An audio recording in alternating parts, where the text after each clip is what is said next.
What's up, y'all? Welcome back to another episode of Reconcile 10 Podcast. I am your host, Elise Buckley, and thank y'all so much for tuning in this week for another Testimony Tuesday.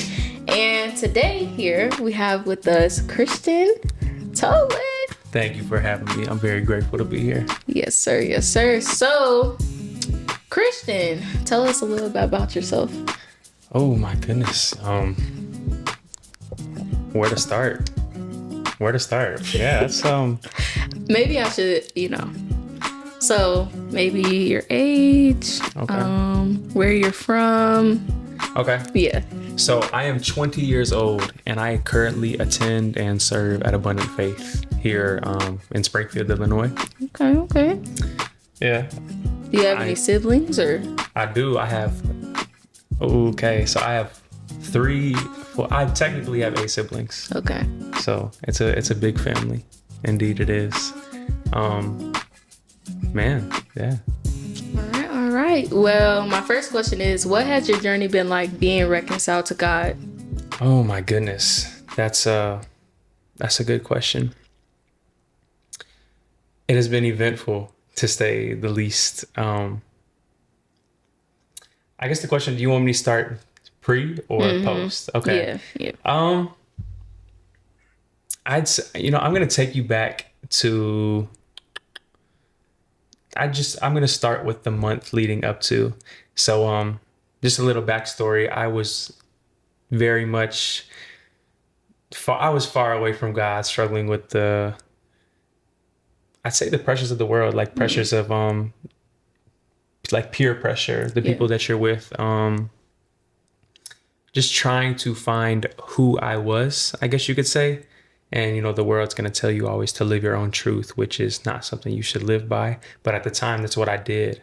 And so I'd say like a month before I got saved. So I got saved, I think on October 30th, 2023 is when I made Jesus the Lord of my life. Now, I had an experience where I encountered Jesus. I met the presence of God in July of 2022. I went to a church camp. So at this point in my life, I was just a reckless teenager is really all I would say about it. I was just smoking weed, doing things I shouldn't have been with my friends, just kicking it out, going to parties and whatnot. That's what my life consisted of at the time. And my mom texted, who happens to be my best friend, Trey Caldwell, who we both work with and serve with at Abundant Faith. She texted Trey and was begging him to convince me to go to this Christian camp that the youth group we both went to took us to every year. Mm-hmm. So I didn't know that she was asking him to do this at the time, but he started texting me about it, calling me about it. And this was like the 3 weeks prior to it. And sure enough, I eventually said yes, but it was not an easy thing. I really didn't want to go. I had severed a lot of connections at that youth group with the things that I was doing, and some decisions that I made. But I said yes. So we go to this church camp, and I honestly do not remember who the speaker was, but it was on the third night. It was on a Wednesday night. He had an altar call, and he was asking us to he was talking about past traumas, some things that we had been through in our lives, and things that we needed to set at the feet of God. And so sure enough, I answered the call. I went up to the front, and what I didn't realize that most of the youth group actually probably came up behind me, and it wasn't for me, but everybody was responding to the call. But at this time, it was a very personal response. And as I'm praying and I'm worshiping with God, it's just like I felt this weight, and I don't mean a burden weight, but I mean like in the Bible we see when God revealed himself to people, there's like the glory that came into the room, and the presence of God, there's a weight to it. Like people immediately fall on their face, like just weeping into God. I guess that's the best way I can compare it. Just God, like his presence came over me, and I just was bawling my eyes out. And this probably happened for like a good hour and a half. Oh, wow. And I fell into my youth pastor's arms. He was just holding me up. Like I was literally like falling, and I was trying to like get on the ground, but he kept on holding me up, just hugging me, and like Oh, was wow. praying over my life, whatever. So this happened. I had an encounter with God, but I didn't have any biblical foundation to go with it. So we get back from this church camp, and I go back with the same friends that I was hanging out with. And that first night back, I think I went and smoked with one of my friends, and like it's just like I had just this nasty feeling. Like I knew it was wrong. I was like, I can't do this. Like it wasn't enjoyable. So that was the last time for a very that's technically a brief period, but for a couple months that is the last time that I smoked. And so that happened slowly and surely. So this happened in July. I'd say slowly and surely towards like November or December, I started like hanging out with the same people that I used to. Just because I didn't feel connected with the youth group I was at. Like I did, like I was loved and accepted, and I was like had fun with, but like it didn't feel like the same like type of like I found like a family-ish type of aspect, and there's people that were not good influences on my life, and the people that I shouldn't have been around, but that's what I considered family at the time. And so I eventually made my way back to hanging out with those people. While also this like youth group that I was going to, they were pouring into me. Like they really saw so much in me as like far as ministry and whatnot. I was like, some people were telling me that they could see me in ministry doing this and that. But obviously I made my decisions. In March of 2023, like the months prior to that, I started like secretly like I wasn't smoking weed again at this point, but I was very much like I started like vaping with people just because like I didn't want to get high, but like I was like I started making excuses. I started making sessions. I was like, it's just vaping, you know what I'm saying? Like I'm not getting high. I'm not like altering the state of my mind. And obviously that's not true, but that's what the lies that I was telling myself, that's what the devil was allowing me to believe at that time. But I was still like doing this in secret. So there was a double life that was taking place at this time where I was still going to this youth group, but on the side, like when nobody knew where I was, when I turned the Snapchat, everything off, like I was kicking it with these old friends that I used to be with. So this is the double life that I was living.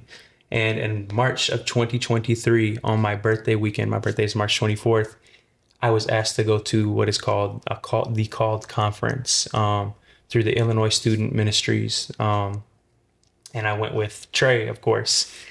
So we went to this event, and on the first of all, I don't remember his last name, but Pastor Ricky, a phenomenal speaker and a true man that you should aspire to live like. If I can later, I'll probably send it to Elise. You could probably put a link in to who this guy is. But no, he's a great dude. But on the second day of this called conference, they did breakout sessions to different ministries people felt called into, whether it was like being a missionary or a worship leader, youth ministry, head pastoring.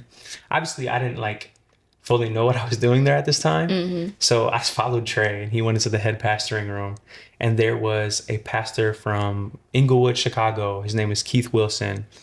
I don't remember everything that was talked about then and there, but I remember I asked the question. I don't know what the question was, but I asked the question that piqued his interest, and he gave me just like a look, and he asked if he could talk to me after the breakout session. So I did. We probably had like a good 30-minute conversation afterwards. And I just told him some of the things that I was struggling with, some of the things that I was struggling not to fully dive back into, some of the people that I was getting back around, some of the like events that had happened in the last year and whatnot. But just some of my life story in general. And he told me, I feel like God is telling me this right now. The devil is trying to kill you because he's scared of what God is going to use you for the kingdom of good, kingdom of heaven. And he just told me I had two choices to pick from at this point in my life. There were two paths that I was on, and I had to make a decision because one was going towards death and one was going towards heaven. So I don't know how literally he probably meant that at the time, but I didn't take it literal at all with like the devil. And like, I kind of took it for a grain of salt. Like he said it, but I didn't sit with it that much at that point. About a month later, at this point, I was like fully smoking, back in the same habits. I started I think the weekend I got back from that, actually went to the bar with some of those same friends. It was my birthday. They wanted to do something. They were doing this. I was like, okay, I'll go, whatever. Got drunk, smoked this and that. Anyway, so a month after this call conference, that was March 2024 or March 2023.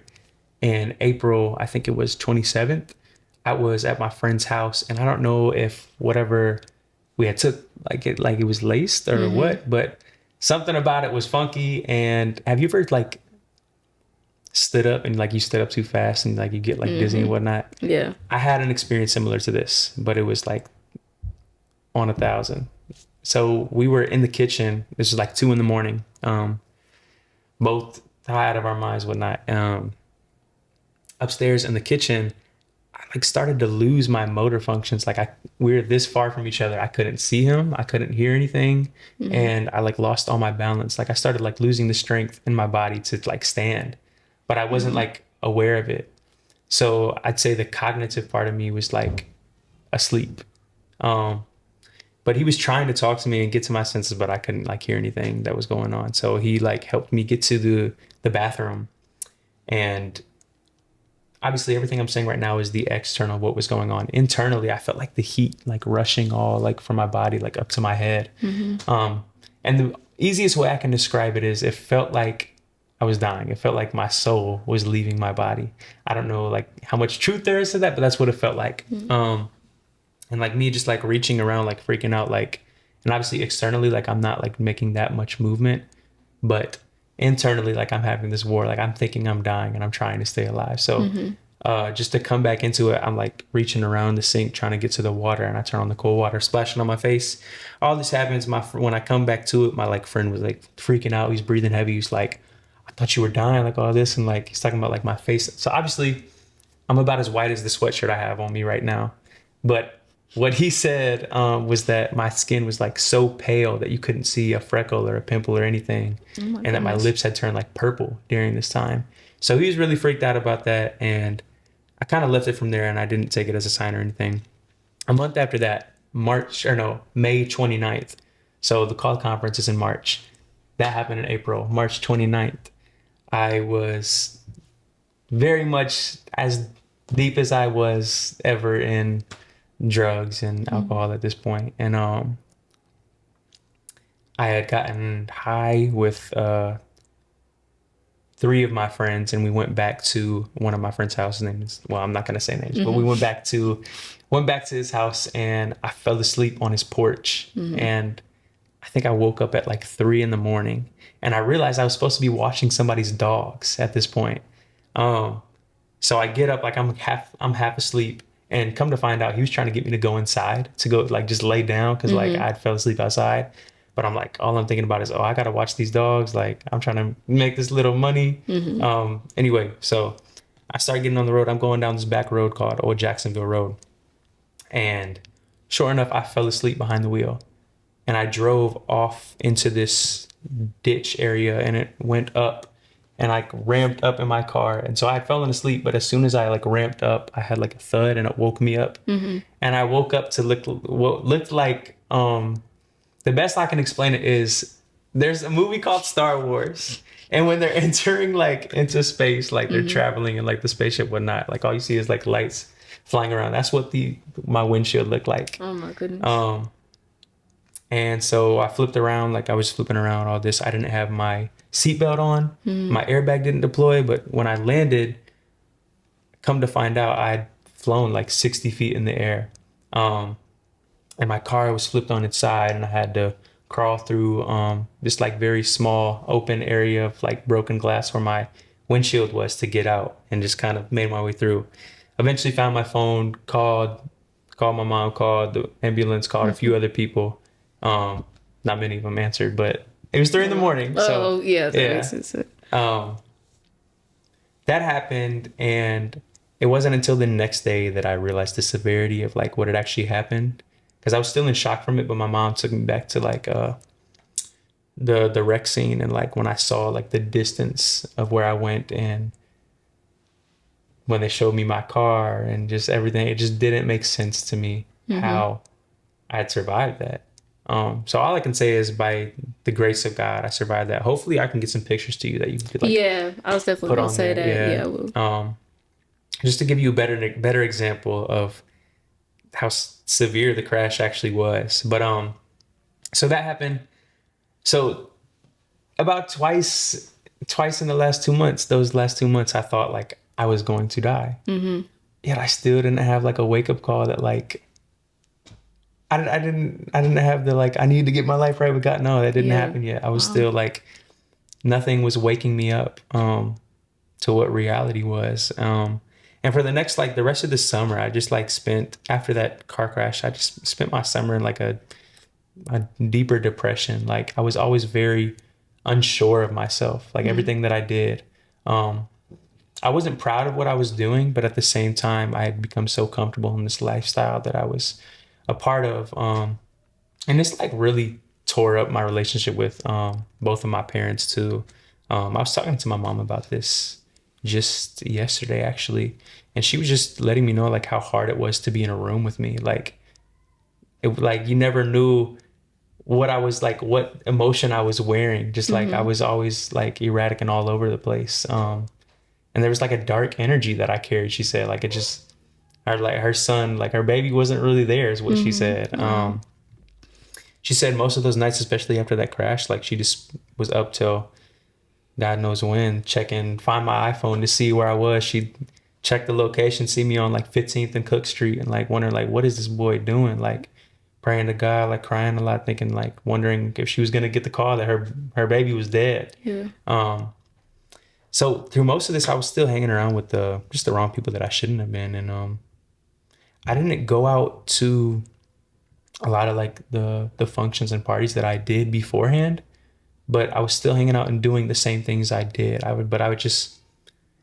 wasn't proud. There was no satisfaction in it anymore. So I was really depressed and I knew I needed to get right with God, but I didn't have an answer or a way of how to get back. And I'd say come August time, off and on, I think my mom like had finally told me like, all right, like you got to go to church or you got to get out or not. Yeah. Cause I was living back with my mom at this point. I got kicked out for a little bit, not kicked out. Anyway, we'll get to that later, but, I think it was an agreement I had to go to church or else I had to find somebody else couch to sleep on, whatever it was. And, so I did like very often on go with, two of my friends and like every other week or so, like we'd come and sit in the top balcony all the way to the side at Abundant Faith. And, God just slowly started working in my heart. Where I was just asking a lot of questions. And I say God, because it really wasn't me. Like it wasn't anything I wasn't seeking at this point, but just a lot of thoughts that would come in my head, like questions and curiosities of this and that about God that like, if you asked me about it in a regular conversation, I probably wouldn't have cared about it, but it just started to become very prevalent and something that I couldn't stop thinking about. And I actually for a little while, like went down like a darker, aspect of it for like the month of September. I'd say I started like getting into like conspiracy and stuff about like just elites and what's going on in this part of the world and whatnot. And so all my focus was like I'd be up till 3 a.m, like smoking with my friends, and I was just like dumping all this information of this is going on there, like can you believe how like disgusting the world is, what's going on, like the elites, and like I like there was some truth to some of the things that I was saying, but it was a very like a psychotic view of it. I just wasn't really in my right mind. But I finally had a lunch meeting with my old youth pastor who I was avoiding for some months. Come to find out, all he wanted to tell me was that him and his wife were pregnant, and he wanted me to be one of the first to know. But I thought it was going to be like one of those, like he wanted to lecture me all this, which looking now, I know like it would have been a love even if he was, but, no, he just wanted to tell me that. And I ended up just dumping some of the things that I was looking into. And he told me that it wasn't a complete problem, which I'm sure he probably thought I was a little delusional, which I was. But I mean, I don't think you're just going to tell that to somebody. But no, he told me, he said, I don't think it's a complete problem, but you have to keep the Bible at the forefront of it. And that changed everything. Because once that happened, I could have heard it 1,000 times before that, but like it's that one moment where he said that, and like my heart was actually open to it. Okay, like I'll start doing that. And so I was still looking at it, but I was like staying in like revelation and putting my own perspective on the things. And it wasn't from a God lens, but I was still, it was still something that was drawing me in. Now, while I was like having all these delusions about what was going on about the world, which there's probably some truth to some of those things, but like it's not what I needed to be focused on at all. Yeah. Like it wasn't. God used that to draw me in. And actually, I was talking to Trey today, and he was just reminding me of how people kept on asking him about me, how I was doing. And there was like a solid week where, I mean, everybody like back to back was asking him. Like he said, it just couldn't have been a coincidence. The timing of how everybody that knew him and me were all asking him how I was doing. And it was a week. And he said the final straw was his dad, actually. His dad asked him how I was doing. He was like, you know, I feel like God's been talking to me about that and wanting me to reach out to him. I really don't know how he's doing. I need to check in with him. So he did. He texted me and we ended up meeting at Smoothie King. So we had a conversation and I told him everything that I was looking at and whatnot. And it was like, he even told me today, I was like, I thought you were like delusional. Like I was like fearful for like whatever you were looking at, but I was also like excited because I could see that there was now a peak of interest in like a spiritual side of things. Like you were looking into God and you were actually like telling me this about scripture, and like it was a weird perspective of it, but I was anyway. I honestly don't know what like started to change it around, but thinking about how like evil like the world was and whatnot, I was sitting in one of my friend's basements and we were all passing a wood around, smoking a joint, and I just started breaking down crying like in front of all my friends. And I was like, how selfish am I that I know that God exists? I know Jesus is real, but I'm sitting here wasting my life like just smoking, doing this with y'all, when people are like dying without ever even knowing that there's a God that loves. There's a God out there that exists. Like they're going to hell without hope. Yeah. And that broke my heart. And obviously I still wasn't living right, but that broke my heart to think of.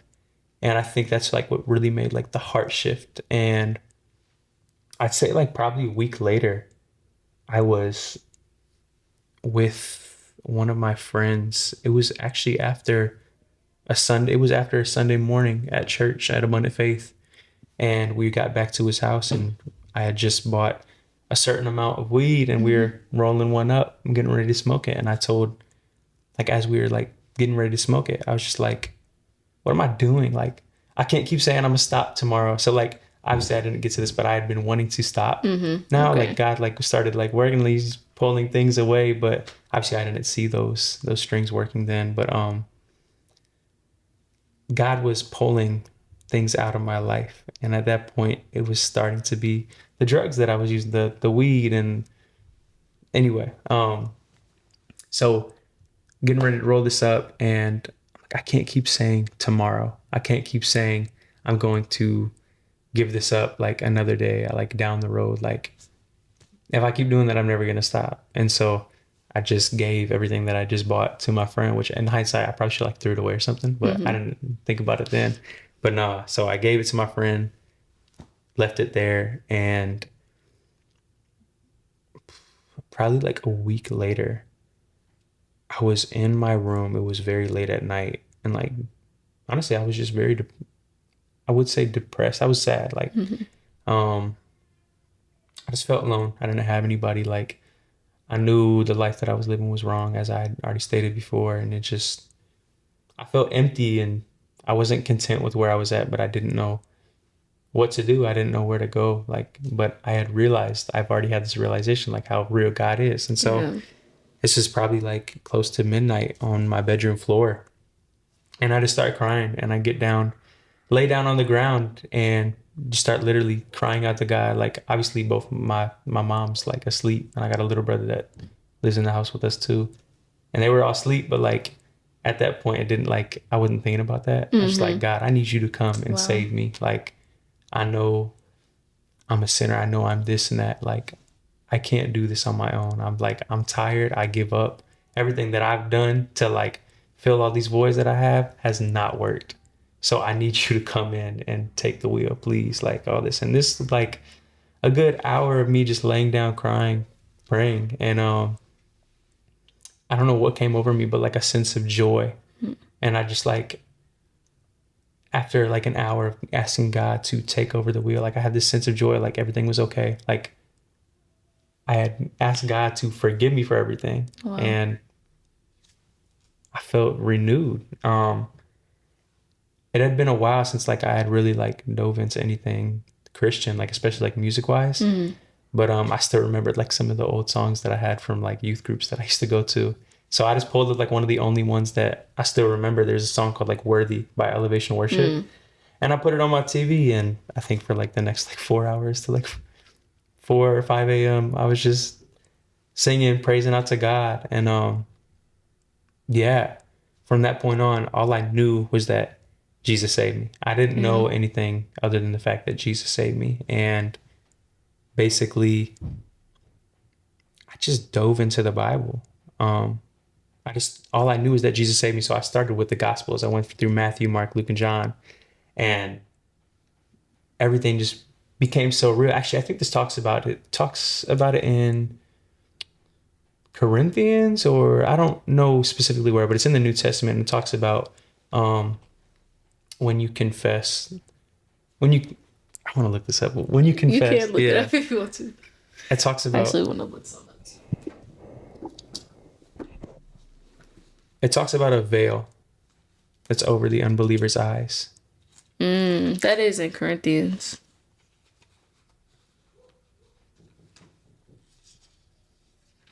Okay.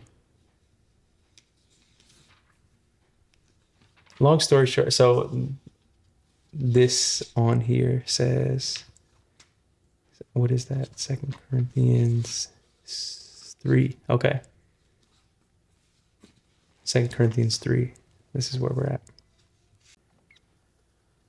I'll read 15 and 16 and I'll leave you from there. But it says, yes, to this day, whenever Moses, this is ESV, by the way. Yes, to this day, whenever Moses is read, a veil lies over their hearts. But when one turns to the Lord, the veil is removed. Long story short, I say that to say, like, when I started diving into the Bible, everything became so real. Like, everything jumped off the page to me. And it wasn't just a Bible story I was reading anymore. It's like, you did that. God actually did that. And it, like, my whole perspective changed. And like, I had such joy to know the God that just saved me. Yeah. That just saved me from like myself. I'll put a pin in it there, and you can ask questions about that, because I was a very all over the place, and I can give a more descriptive information.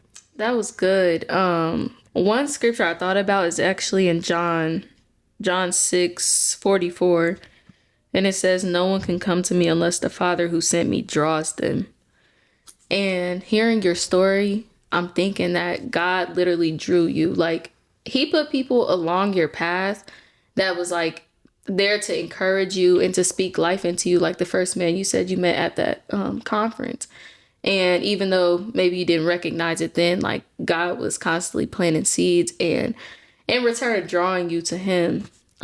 So one of the questions I do have is the people that were checking on you and, you know, making sure you were good. How, you mentioned that like you were able to open up to them. What made you able to open up to them? Because some people don't, you know, want to, like you said, you was dodging your youth pastor because you thought he was going to, you know, go off on you. But yeah. So I'd say deep down, obviously I had come in an encounter with Jesus. In that 2022. Now this is 2023, where I'm like, I'm running away from God at this point. I knew the truth. Like deep down, I knew like what it was, but I just didn't have a foundation on that.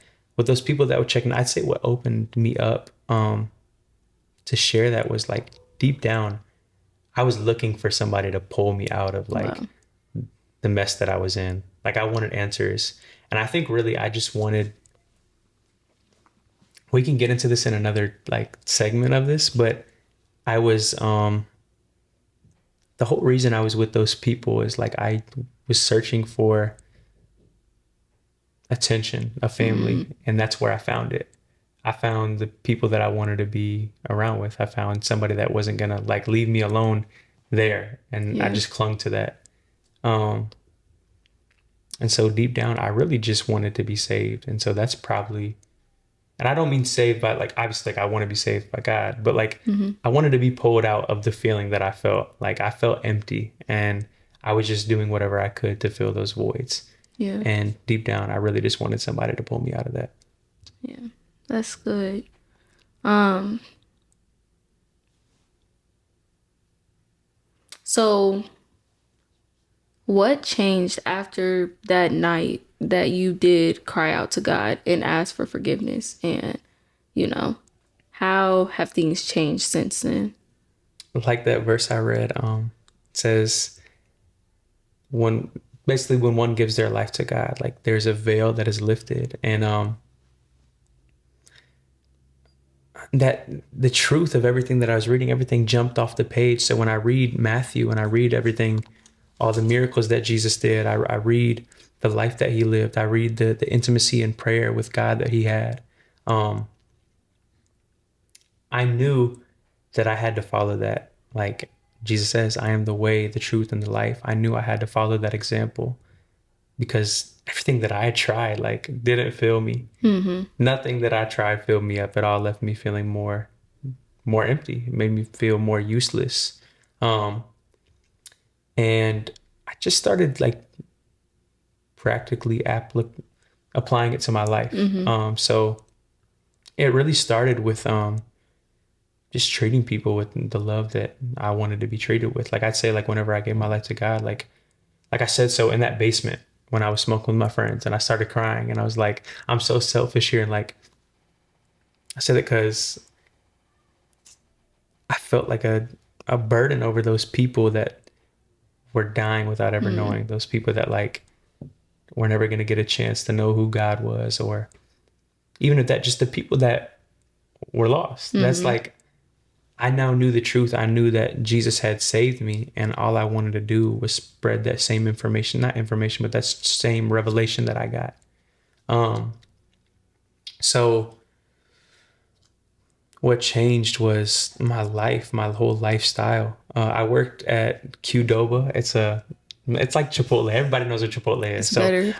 Thank you. I'm gonna say basically I worked at an off-brand Chipotle at this point. And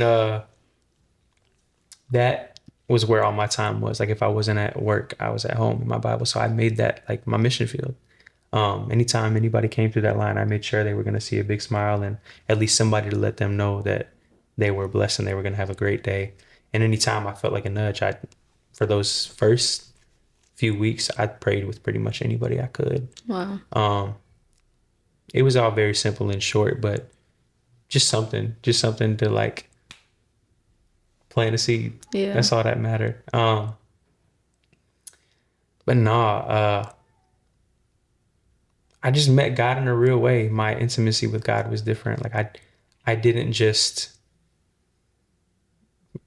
it wasn't just, I know God is real now, but it was like, I have a relationship with God now. Like I have, there's somebody that I can talk to and know and learn more about. Like, so those following weeks after I gave my life to God was just nothing but him revealing how real he was to me. Like I remember going to church and like, it felt like everything pastor was talking about was like right at me. It's like everything just jumped off to me. Anything that I read in the Bible or any conversation I had, it's like, it would come back through a sermon or it'd come back through somebody else like saying it to me. I'm like, God, like, are you telling people? Like, it's like, it just didn't make sense to me. The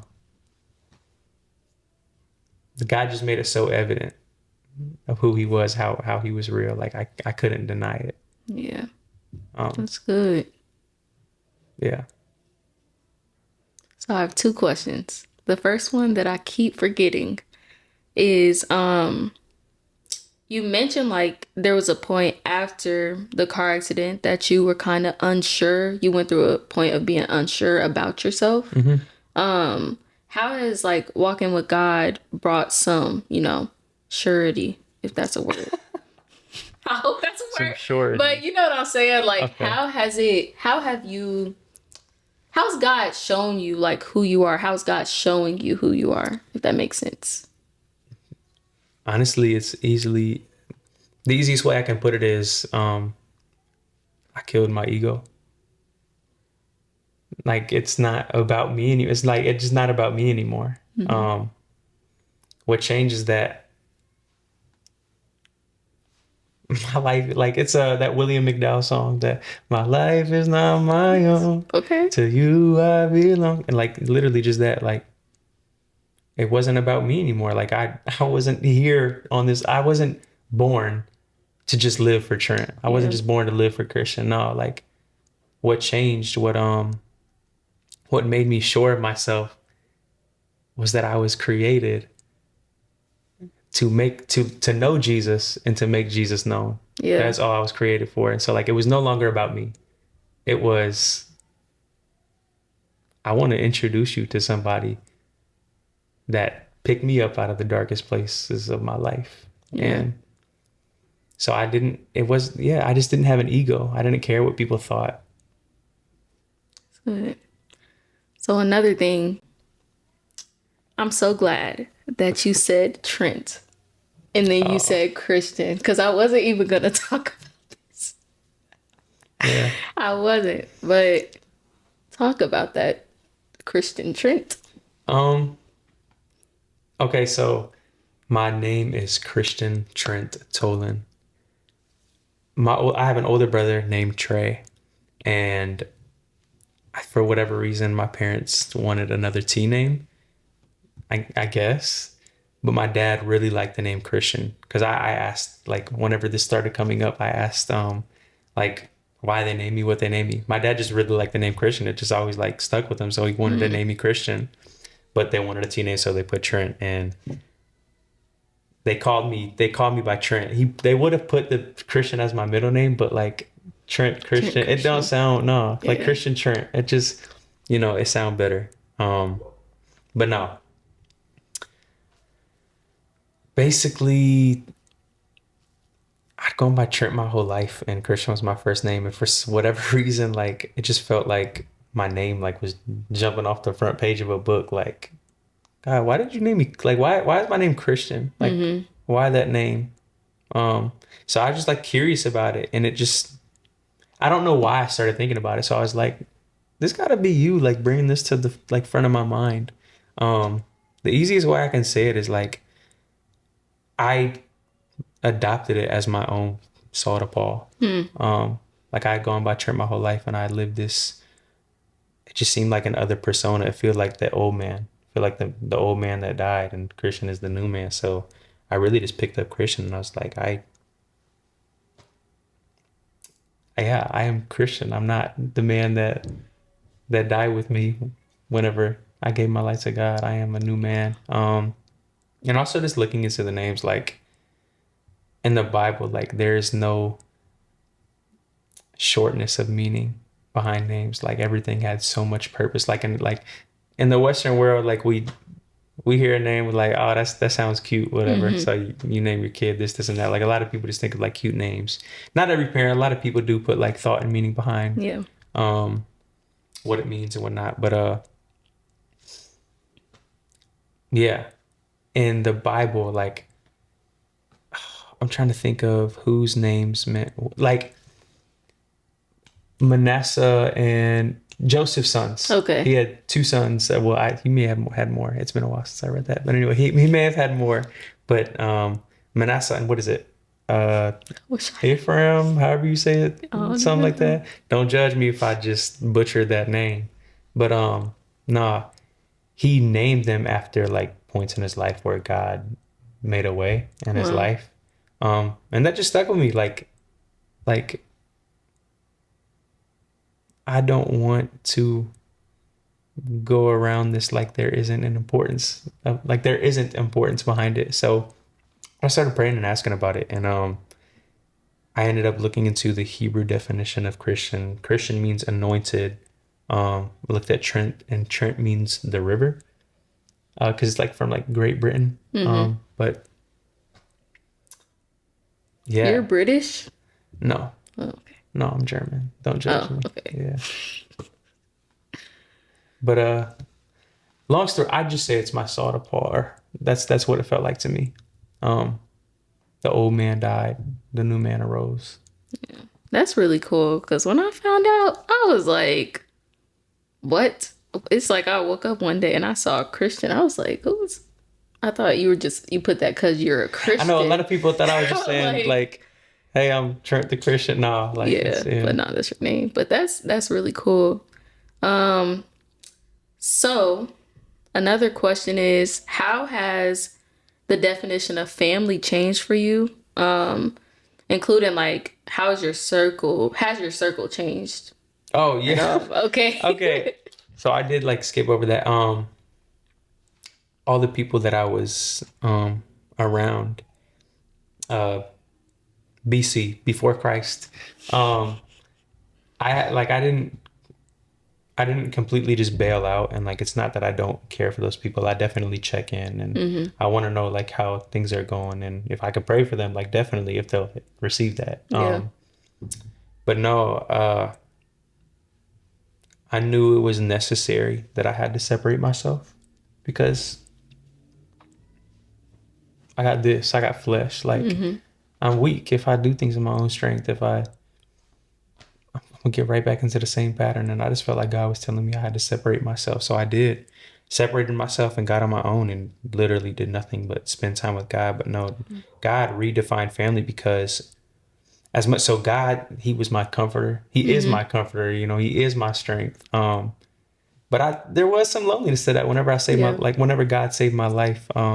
Obviously Trey was right there, but like I didn't really know many people. I had gone to what was Calvary before. Now I go to Abundant Faith, and I had severed all those like connections beforehand. And obviously like there's like leadership that was very like happy and grateful that I'd given my life to God. But there were a lot of people that told me later on that they were very skeptical of me whenever I gave my life to God, because they were like, didn't know how for real it was. Because so in the 2022, I had an encounter with God, started, and then the backslide. And so now it's like, okay, like there was just an uneasiness, I guess. Yeah. And I'm like, I have an opinion about that, but Yeah. I'm not gonna say it. But no, God introduced me to God introduced me to Carolina, Aaliyah Moore, who I'd known since my entire life. Yeah, but like there's just people that God surrounded me. Oh my goodness, my leaders, my Stephans, my Pastor Eddies. There's so many names. There's people that God surrounded me with at the right time that really picked me up and guided me where it was needed, which was everything. Yeah. But redefine family. You guys have been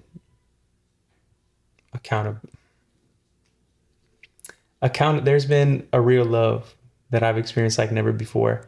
And I didn't know that accountability was love until I came to God. And now there's this like constant, like if I'm too quiet for like a week, not in person, but like if I'm not like checking in on text, like however it is, like for like 2 weeks or something, like somebody will ask me, like Stefan or Quentin or whoever it is, like, yo, how's it going? Everything okay? Like, and even just like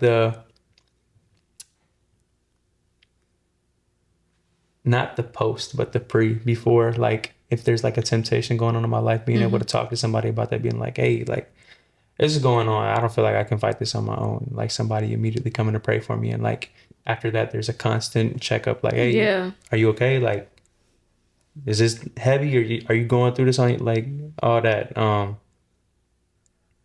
God just surrounded me with a lot of good people at the right time and redefined who I thought he was. And just all the doctrines that I had like learned throughout my whole childhood that they helped me unlearn and relearn through relationship with God. So that's, yeah, it felt like a hard one to answer. No, that's good. That's good. So the last thing is, so what is some encouragement that you have for those that are struggling with like drinking, smoking, and really just trying to fill the void that we know only God can fill? What encouragement do you have? I mean, you kind of hit the nail on the head, and like we can go deeper into that, but like we are all looking for something. We all have a God-shaped hole. Like we're all, okay, I put it into perspective. You got a lock on your door, right? And you got a key to that door. Yeah. If I come with my key, it ain't gonna unlock the door, is it? No.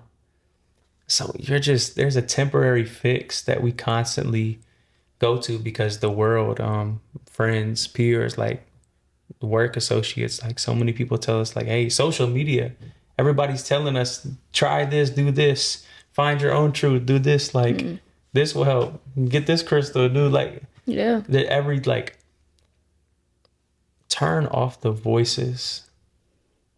Like take a second and close your eyes. And even if you do or don't believe in God, give it a try. Ask him, God, if you are real, like, can you come and fill this U-shaped hole that is in my heart? I'd say like for me, like I just had nothing worked until I gave up on trying to do things on my own. But I say just, stop trying to unlock that door with the wrong key. Yeah, that's good. So another thing, would you like to pray for those people as well? I would love to pray for those people. Absolutely. Okay.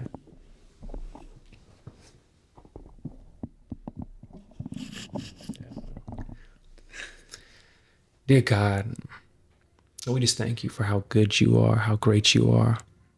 How you've come through in every circumstance, God. That every time a mountain, a wall, a situation, whatever it looked like, God, however big it was, you came through and you dismantled it, you crumbled it, God, with just a breath, God. We thank you for your goodness and your grace, God.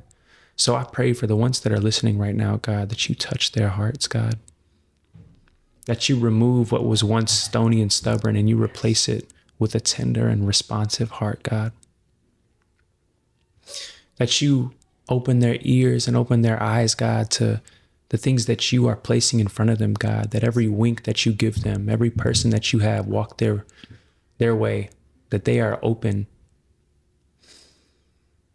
God, I pray that you heal wounds that have been festering in so many people's lives, God. To every listener that's out there, God, whatever abuse, whatever regret, whatever lonely feeling, whatever torment of the mind is going on, God, I pray that you just cast that out. In the name of Jesus, I cast that out right now.